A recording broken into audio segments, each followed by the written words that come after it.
Everybody, Justine at the Arts College, and welcome to looking at what do our students learn each month.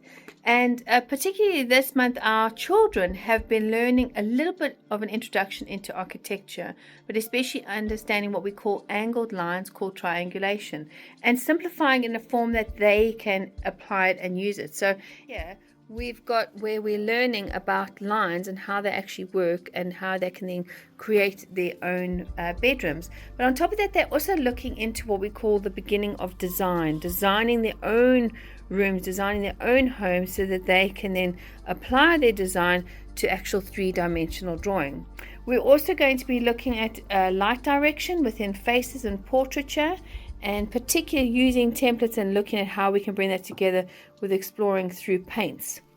Now, what children is the way that they inspire me to simplify learning skills. So what we've also been doing is we've been working on sculptures and looking at shapes and animals that we have and bringing those shapes to 3-dimension, then joining those shapes together to create the end result of an animal. And on top of it, then we go and we sculpt.